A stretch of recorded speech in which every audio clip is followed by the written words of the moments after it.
ठाण्याच्या कापूरबावडी परिसरातील सिनेवंडर मॉलमधल्या Domino's store रूममध्ये मोठ्या प्रमाणात अवैध गॅस सिलेंडर साठवल्याचा प्रकार उघडकीस आलाय। माहिती मिळताच चितळसर पोलिसांनी धाड टाकून कारवाई सुरू केली। सामाजिक कार्यकर्त्याच्या तक्रारीनंतर ही कारवाई करण्यात आली असून घटनास्थळी 53 घरगुती आणि व्यावसायिक गॅस सिलेंडर जप्त करण्यात आलेत। याबाबत रेशनिंग विभागाकडून चौकशी सुरू आहे। व्यावसायिक वापरासाठी घरगुती गॅस सिलेंडरचा अवैध साठा आढळल्याने या प्रकरणाचा तपास सुरू झाला आहे। राज्यात अनेक जिल्ह्यांमध्ये आज देखील उष्णतेच्या लाटेचा इशारा देण्यात आलाय, तर उद्या अर्ध्या राज्यात उष्णतेच्या लाटेचा इशारा आहे। 18 आणि 19 एप्रिलला उकाड्यापासून दिलासा मिळेल। काही भागात पावसाचा अंदाजही हवामान विभागाने वर्तवलाय। उद्याचा दिवस हा दिवस एप्रिल महिन्यातील सगळ्यात उष्ण दिवस असण्याची शक्यता आहे।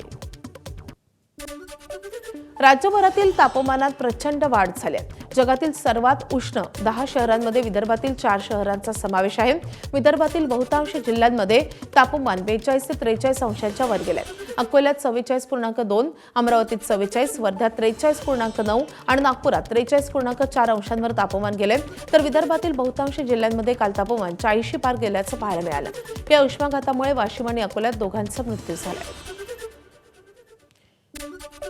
धुळे जिल्ह्यात तापमानाचा पारा 41 अंशांवर पोहोचलाय आणि त्यामुळे नागरिकांना उन्हाच्या झळा सोसाव्या लागतात।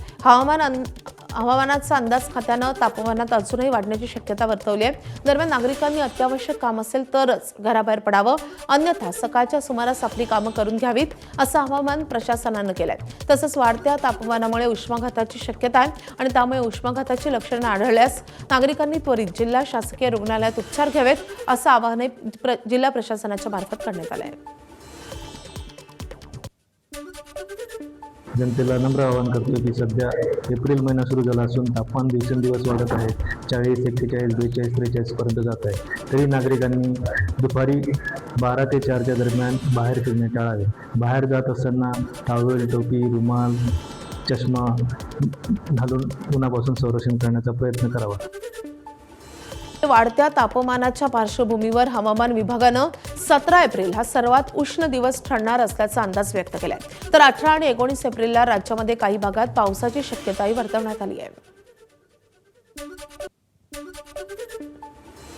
इव्हन अहिल्यानगर इथे सुद्धा तर 18-19 तारखेनंतर वादळी पावसाची शक्यता आहे। त्यामुळं हीट वेव्ह किंवा तापमान जे आहे ते कमी होण्याची चान्सेस आहे 18-19 तारखेपर्यंत, परंतु 18 तारखेपर्यंत हीट वेव्ह बऱ्याच ठिकाणी आपल्याला दिसून येईल।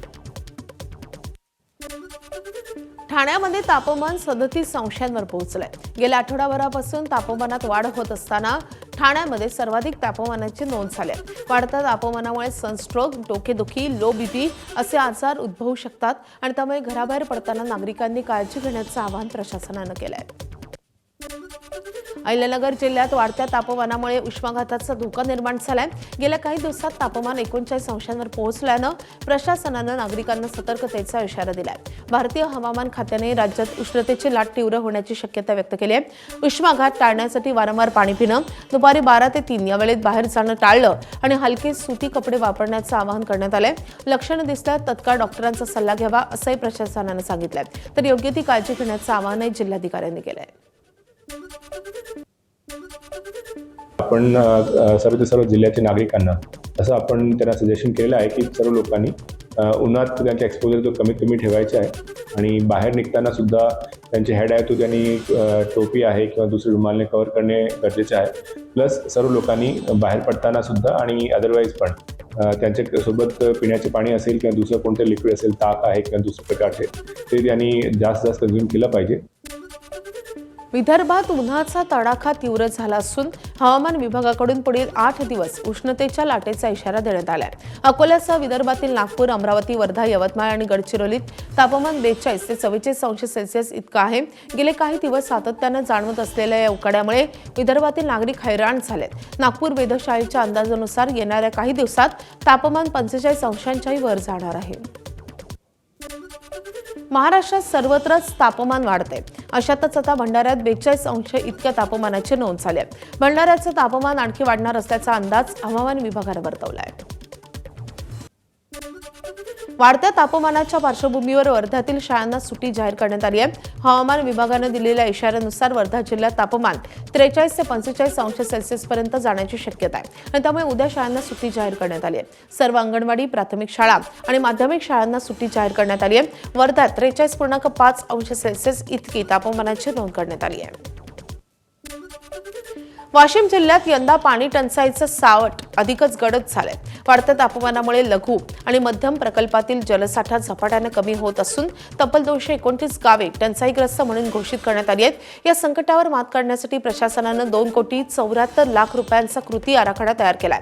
टँकरनं पाणी पुरवठा, विहिरींचं अधिग्रहण आणि नळ योजनांची दुरुस्ती अशा विविध उपाययोजना राबवल्या जाणार आहेत. कोकणातील आंबा उत्पादक शेतकरी यंदा दुहेरी संकटात सापडलाय. वातावरणातील बदलानंतर आता उष्णतेच्या लाटेचा फटका हापूस आंब्याला बसत असून वाढत्या तापमानामुळे मोठ्या प्रमाणात फळगळ होतीये आणि त्यामुळे उत्पादन दरच्या आणि शेतकऱ्यांच्या उत्पादनावर परिणाम होण्याची भीती व्यक्त होतीये. सिंधुदुर्गमधील मालवण तालुक्यातील काही भागांमध्ये हजारो आंबे गळून पडलेत. पुढील काही दिवस उष्ण आणि दमट हवामानाचा इशारा असल्यानं शेतकऱ्यांची चिंता आणखीनच वाढली आहे. आता तोंडाशी आलेला म्हणजे अक्षरशः काढणीला आलेला आंबा आज भाजून पडला आहे. त्याच्यामुळे त्याचा काही उपयोग होणार नाही आणि पूर्णपणे त्याच्यात नुकसान झालेलं आहे. जवळजवळ आज 10 ते 15,000 आंबा फळ एवढ्या मोठ्या प्रमाणात खाली पडलेलं आजच्या 2 दिवसामध्ये पडलेलं आहे.